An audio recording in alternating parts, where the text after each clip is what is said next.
好，我是蕊希，花蕊的蕊，希望的希。今天你还好吗？无论你在哪儿，无论今天你经历了什么，我的声音都会一直陪着你。听完今天的故事，祝你晚安，做个好梦。一起回家这4个字，不管在哪个生命历程，都有很浪漫的意义。真正爱你的人不一定会说浪漫的情话，但他会想要带你回家。小长假的前1周，男朋友问我愿不愿意跟他回家玩几天。我知道他的言外之意是，我想带你回家见爸妈。我之前常常在思考，你说恋爱到什么程度才适合见家长？如今我望着眼前这个我很喜欢也很喜欢我的人，我感受到更多的是浪漫。见家长意味着伴侣关系发展到下一个节点，是里程碑式的进步，但也像一场面试，你的一言一行都会被另一半的爸妈看在眼里。于是接下来的1周我非常紧张，我查了很多见家长的攻略，我看到了网上很多反面教材，我担心自己不是他爸妈喜欢的类型，害怕这段感情得不到祝福。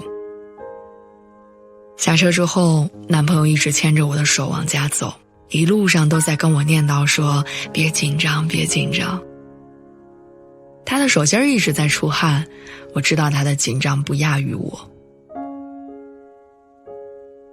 我突然意识到见家长这件事情需要双方都付出很大的勇气，才能走到相互审视这一步。这是一个双向选择的过程，我被长辈审视的同时，也在审视他的家庭。跟我想象中不一样，第一次见家长没有查户口式的聊天，也没有拐弯抹角的试探。男朋友的妈妈准备了一大桌子菜，吃饭的时候聊的话题都很轻松，主要是生活中的趣事、亲朋好友的变化、下一次旅行的规划，以及男朋友小时候的糗事儿。我大多数时候都只是安静地听着。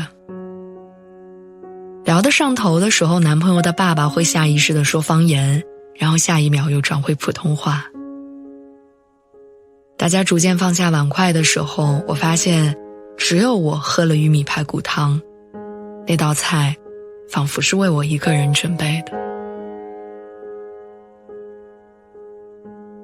后来我才知道，作为北方人，他们吃饭很少喝汤，也很少接连几天都吃米饭，那一切都是为了我这个爱喝汤不爱吃面的南方女孩准备的。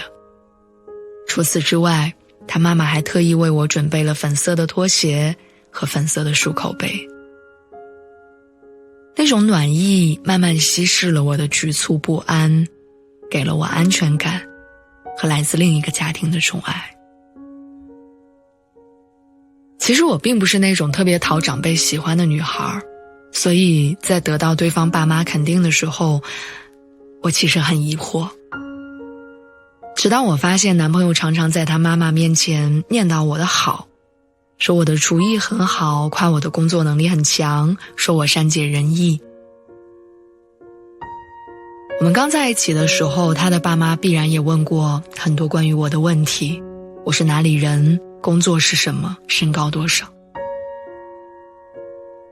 叔叔阿姨对我的好并不是无缘无故的，而是男朋友在很多时刻在为我悄悄铺垫着。一段感情能否走到最后，双方父母没有办法起到决定性的作用，但被双方家庭认可的恋情，大概率会走得更远。